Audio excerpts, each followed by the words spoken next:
Society میں wrong کا standard کیا ہے ویسے؟ یہ ایک سوال ہے کہ کیا ہم رانگ ہمارے کمیونٹی میں لوگ کس کو سمجھتے ہیں؟ کیا صرف جو ویزبلی رانگ ہوتا ہے، جس میں آپ کا کوئی فزیکل ایکشن ہوتا ہے، اسی کو رانگ سمجھا جاتا ہے، یا جو الفاظ ہوتے ہیں آپ کے، یا کنورسیشن ہوتی ہے، یا بدتمیزی ہوتی ہے، گالم گلوچ ہوتی ہے، شاید اس کو رانگ سمجھتے ہی نہیں ہیں، ہاں بالکل، بلکہ اس کو اسمارٹ سمجھتے ہیں؟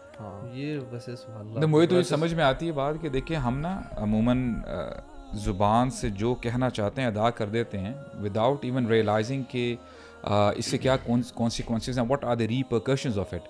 مجھے وہ حدیث یاد آتی ہے، سبحان اللہ. آپ دیکھیں معاذ بن جبل رضی اللہ عنہ فرماتے ہیں کہ ایک دفعہ صبح ہوئی اینڈ آئی واز ود رسول اللہ صلی اللہ علیہ وسلم، اور یہ بڑی اچھی انہوں نے اپرچونیٹی پائی کہ میں اور رسول اللہ اکیلے ہیں تو زیادہ سے زیادہ بینیفٹ جو ہے لیا جا سکے. تو کہتے ہیں کہ میں ان کے اور قریب ہو گیا اور میں نے پوچھا یا رسول اللہ مجھے ایسا کوئی عمل بتائیں کہ میں جنت سے قریب ہو جاؤں اور جہنم مجھ سے دور کر دی جائے. وہ بڑی لینتھی حدیث ہے. اس میں رسول اللہ نے فرمایا کہ اے معاذ تم نے بہت بڑی چیز مانگ لی ہے، تم نے بہت بڑی چیز پوچھ لی ہے. پھر فرمایا کہ اللہ تعالیٰ سے شرک مت کرو، نماز پڑھو، حج کرو، زکوٰۃ، روزہ وغیرہ وغیرہ. اور یہ بھی بتایا کہ اسی حدیث میں کہ جو روزہ ہے وہ ڈھال بن جاتا ہے. اور پھر you know what is more surprising, جب میں پڑھ رہا تھا at the end of the حدیث اس میں آتا ہے، بڑی لمبی حدیث ہے اور اس میں بڑی سب کچھ ہی مینشنڈ ہے نا، سب کچھ ہے، یعنی اتنا کچھ، یعنی آپ جو ہم جو نیکیاں تصور کرتے ہیں نا every thing is included in it.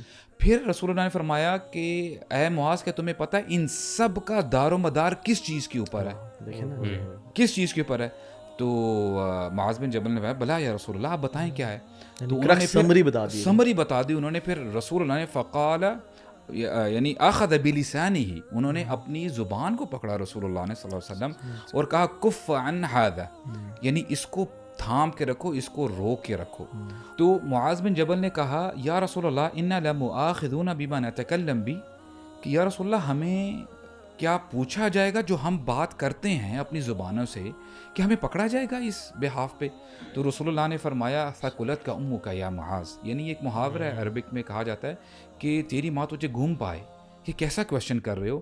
پھر فرمایا کہ لوگ اسی زبان کی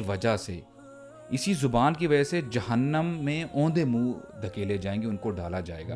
اور اس میں جو لفظ آئے نا حصائد السنتہم، یعنی یہ جو ہے نا یہ جو کھیتی ہوتی ہے زبان کی، مثال کے طور پہ واٹ ایور آئی سے ٹو یو، جو بھی میں آپ سے کہتا ہوں، ہو سکتا ہے کہ آپ کو وہ بات پسند نہ آئے، وہ ایک بیج، ایک سیڈ میں نے آپ کے دل میں ڈال دیا ہے، اور وہ گرو کر کے اور پھر وہ بات کہاں سے کہاں پہنچ جاتی ہے. That's a very big issue. تو ہمیں یہاں سے پتہ چلتا ہے کہ زبان جو ہے نا، سوشل میڈیا دیکھ لیں، بہت سے لوگ ایک دوسرے کو گالیاں نکال کے اپنے ویورز لیتے ہیں، دوسرے کو روسٹنگ کر کے اپنے ویورز لیتے ہیں. ایکسپوز، یہ تو ایکسپوز کلچر تو عام ہے نا کہ فلانے کو ایکسپوز، اچھا شاید وہ اندر سے دوست بھی ہوں لیکن ایک دوسرے کو رگڑ رہے ہیں اور وہ بلیٹل کر رہے ہیں اور لوگوں کو کس طرح کا ایک امپریشن دے رہے ہیں. کچھ لوگ تو ایسے بھی ہیں یار سبحان اللہ جو کہ جن کی لینگویج، یعنی میں حیران ہوتا ہوں کہ وہ کس طرح کانٹینٹ بنا رہے ہیں کہ ان کی بہن یا ماں اگر دیکھے وہ شرم سے ڈوب جائے اور کبھی اس کو اون نہ کرے کہ میں اس کی ماں ہوں.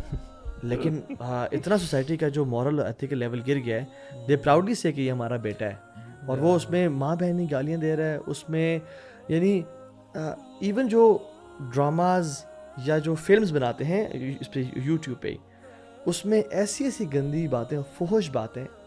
اور آپ دیکھیں بہت سارے شوز ابھی تو پہلے تو یوٹیوب پہ تب مین اسٹریم میں آ گئے ہیں جو بیسڈ ہی ہیں سیکشول سارکزم وغیرہ پہ، کہ اچھا آپ یہ کرتے ہیں وہ کرتے ہیں. اور ساری ایک میں شو دیکھ رہا تھا ایسے مجھے نظر سے گزرا جس میں نا خاتون کو یا مرد کو آنکھ پہ وہ پہنا کے کپڑا پہنا کے ایک ایسے آبجیکٹ کے بارے میں گیس کروایا جاتا ہے جو کہ جس کی جو انڈیکیشنز دی جاتی ہیں وہ کسی پرائیویٹ پارٹ کی ہوتی ہیں لیکن ہے وہ آبجیکٹ یہ کی.